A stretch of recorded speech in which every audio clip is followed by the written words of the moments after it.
Hey guys, welcome back to the channel. My name is Aamir Hussain. I love to talk about research so much so I decided to make YouTube videos just about it. And today, as you can tell from the title, is our finale of this 4-part series about my DNA fit test results. Now, if you don't know what DNA fit is, it's actually a company that are designed to look at your genes and the variants in your genes to let you know about what are you more sensitive to, what are you more prone to, what you more potentially have a better efficiency for. And again, I've made videos on my diet, videos on my nutrition in terms of nutrients, videos on my fitness, and now today is about my sleep and stress schedule. So in terms of my kind of sleep and stress experiences, many of you might have watched the main video that's on the channel, the PhD journey video, the side you don't see. And that gives a depiction of, during my PhD days at least, the lot of stresses that I went through and a little insight as to how did I tackle them. I wasn't all guns blazing, I was also quite strategic in how I dealt with some stress. But in terms of sleep, I am categorically a person who sleeps late, wake up late, I'll be honest. And something I have been actively working on and actually got better in terms of a few hours earlier now. That I wake up and I get the day started. But I know a lot of people who might wake up, who are early morning kind of people, who literally start the day at 5 in the morning, start work at 7 potentially. I'm slightly later than that. So I'm interested to see what my results show from my sleeping habits. And then also, how do I cope with stress? So I'm looking forward to seeing what this kind of gene variants and these DNA testing in this report shows for me. So without further ado, are you ready for the finale? I wish it was longer. I wish there was more I can talk about me, but unfortunately this is finale. But in any case, let's get cracking, shall we? So, welcome to my stress and sleep report, the fourth report, and it's quite comprehensive what this actually shows. And again, you've seen this before. Again, if you want to go into DNA Fit, the website is in the description box anyway. If you want to have a look at what results, what kits they do, what could be more applicable to you in terms of what you're after, even like the ancestry types, you can look into that. But this is a summary of what we'll be going through. Again, I'll do the little quick summary in a moment. Stress resilience, performance under pressure, genetic, chronotype. So chronotype means your kind of sleep profile. Are you a morning person, evening person in terms of sleeping? Sleep quality and caffeine and sleep. So not as many as before, so rest assured for those who don't want to watch the 30-minute video, this should be a bit quicker. So hopefully you still enjoy it still. My DNA Fit sleep and stress quick summary is on the screen, as you can tell now. And for those of you who just want to see the results, here it is.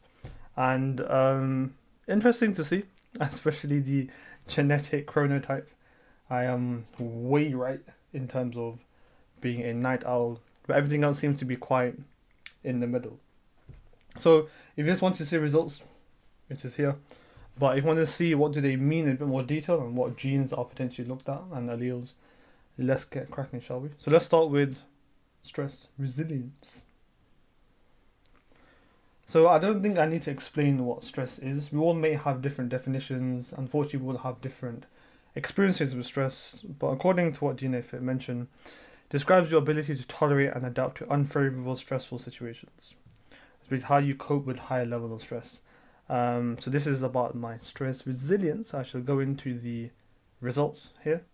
And it says I have a moderate level of dealing with stress. Now, as I mentioned to you in the first episode, this is all subject to kind of opinion. It can be subjective depending on what you view stress as. You might see that, oh, that's interesting. I didn't think I would cope with stress that well. Or you might see the opposite, that I've dealt with so much stuff. I think I would have a higher resilience to stress. But again, in terms of my genetic basis, my genetic foundation, I have a moderate ability to cope with stress. And again, this is not expansive about what type of stress, how long can you cope with it. Again, it can change. As I mentioned in the first video, through something known as epigenetics, you can change the way your genes are expressed. You can't change the genes themselves unless there's like unwanted mutations, but you can change the way the genes are expressed. So you can reduce your likelihood to something, or you can increase your likelihood for something through something known as epigenetics. So interesting to see that I have a moderate level of stress. Again, as I mentioned in the reports before, just give you things to consider. Something that I did not know about is this four corner breathing, where you breathe, I think, around the square, technically. I think it says it somewhere. Yeah. So that's something I've not heard across. And interesting to maybe try out. And if you have tried it, let me know in the comments. Is that something that helps you to calm down? And in terms of stress resilience, like I mentioned in the old video about the side of the PhD you don't see, there are many kind of techniques that I learned over time to cope with stress. And I had so many difficulties during that time, and we all do so, you know. And I think, coming to terms, looking at practice of gratitude, trying to bring things down to normality and breathing, playing sports and tennis. That's why you see me on Instagram. Again, if you haven't seen my Instagram, follow me if you can. But I love tennis so much so, not just because I like the sport, but it's also my therapy. It's also something that makes me happy, something that gives me calm, gives me peace, even though I'm crazy and I'm grunting every time I hit a tennis shot. So I'll be interested because I'm talking about stress resilience. How do you cope with stress? I genuinely want to know, so let me know in the comments down below, or DM me on Instagram if you want to. How do you cope with stress? But as you can see and tell, I have a moderate resilience for stress. Going a bit further, my performance under pressure. Let's see. So how do I react to different situations? So one is my resilience to cope with stress. But now this is about how do I perform under certain times of pressure. And according to this, I have a mixed, interesting enough, I have a mixed performance. And that doesn't mean that it's varied. It means how I perform can be varied. So you got a warrior and you got strategist. Strategist. Warrior and strategist. And warrior means the person who kind of goes in all guns blazing, not much of a tactic or strategy behind it. Whereas a strategist, I don't know why I can't say strategist properly. Strategist is more about somebody goes in with a plan in mind. Somebody goes in with some sort of strategy. I think someone's gonna make a meme about me saying strategist. But anyway. And according to me, I have a mixed. So according to this, as you can see here, I'll just highlight it so you can have a look. That I have improved cognition in kind of low pressure situations, and I have the ability to perform well under acute high pressure situations. And I think, not kind of to blow my own trumpet, but I do feel that under stressful situations, I do have the option where, sometimes you need to break through, just get it done, and sometimes where you need to have some sort of plan in action. And I do think I see myself doing that quite often in my day-to-day kind of life now, even during my PhD towards the end, even like now, with the many different jobs and roles and things I have going on, I have to manage it sometimes differently. And so having a mixed kind of genetic basis potentially of how I perform under pressure is interesting to know. But warrior mix strategist. I think I said it right now. Strategy. Yeah. Yeah, I might practice that word. Never mind. See, I mean, it's me being authentic. See, it's not re-recorded. It's just me being me, sharing my results. So use that as like a compliment, potentially. Anyway, let's go on a bit further. My genetic chronotype. Again, this is about, are you more of a morning person? Are you more of a late night type of person? And believe it or not, some of you who are watching who know me for many years probably know what's going to happen. But I'm not using this as an excuse. I'm using it as a way to learn more about myself. Yep, you guessed it. I'm a night owl. However, and I want to stress this for myself first and foremost, but also for those who know me, that waking up when I used to, like 11, 12 o'clock, that's not a night owl. That's just you being lazy, or me being lazy, sorry. But potentially doing more work during the middle of the day, later on in the day, do more creative stuff in the evening, like when I edit these videos, and even when I record these videos, probably shows how I'm more potentially active or more creative. Now, that doesn't mean that I can't wake up 5 o'clock in the morning and do some workouts. It just means that you're more maybe efficient or effective later in the day. Now, on Instagram, I was waking up recently, very early in the morning, and I actually felt great. I did some work in the morning, But maybe that's not going to be sustainable long term.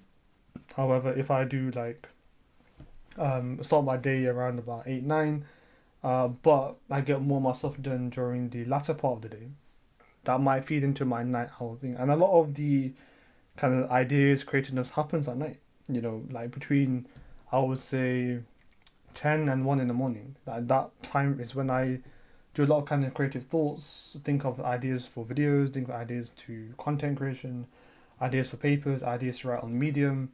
I actually deal with my stuff on Patreon, so I have students right now who I'm consulting for on Patreon. If you don't know what Patreon is here. Link is in the description. If you are research students and want to be a part of that, you're more than welcome. I'm more than happy to help you. But a lot of that stuff gets done later on at night. And I think I don't want to use this as an excuse to say, yeah, do you know what, I'll just wake up late, I'm a night owl, right? No, that's taking something like this out of context. And especially with a lot of these results that we see, that you've seen in the past 4 videos, it's taken with a pinch of salt and not say like, oh, that's it, you know, this, according to this genes, I'm doomed here, or actually, yeah, do you know what, I'm actually really fit according to these genes, but no, you're not, because you are not actively making use of it. So I think with this, I try to get a lot of, to give you an idea about this, by the way, I get a lot of my admin quick tasks done in the morning. That it just needs to get done, get them out of the way, that type of thing.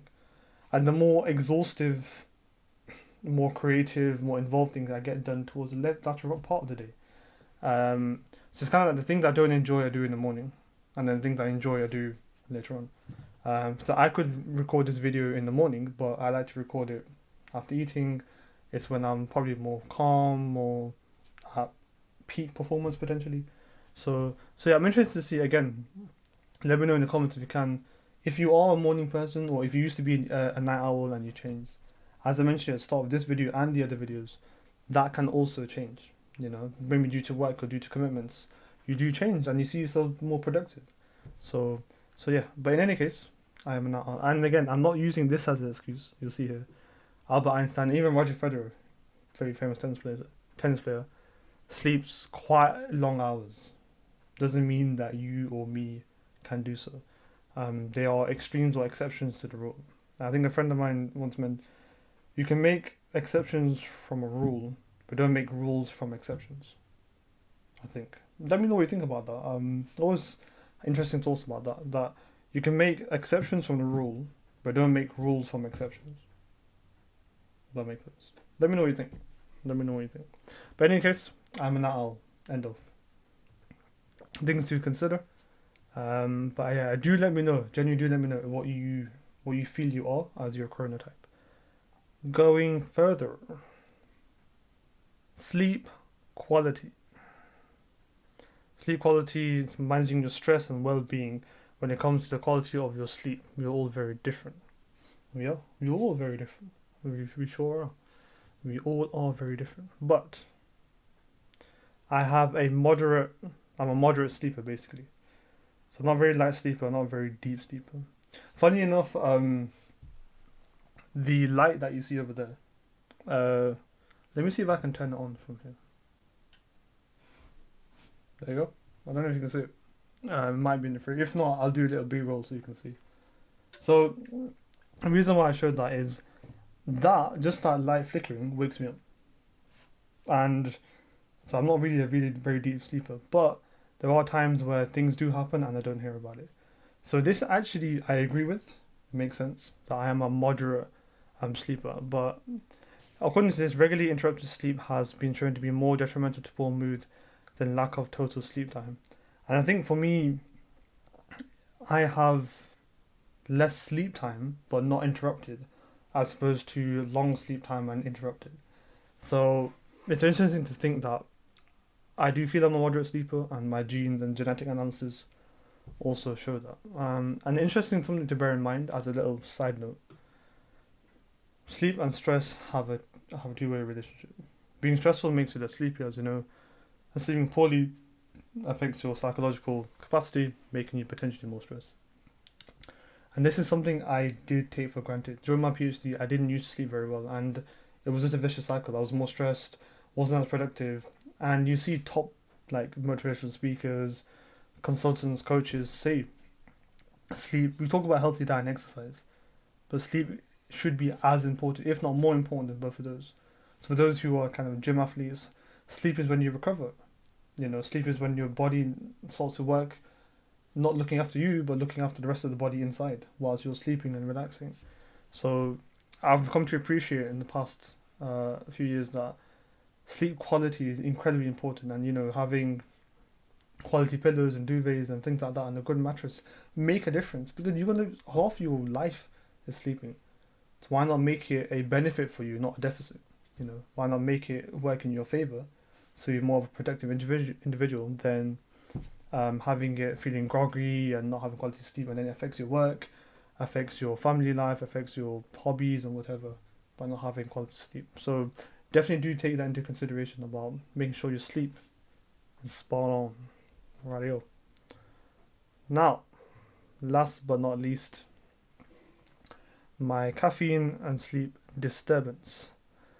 Little fun fact: do you remember what my caffeine response was in the other video? Let's see if you remember. If you can, have a think, write it down, because this is going to be related to that. My results are: I have a normal predisposition to disturb sleep when consuming caffeine close to your bedtime.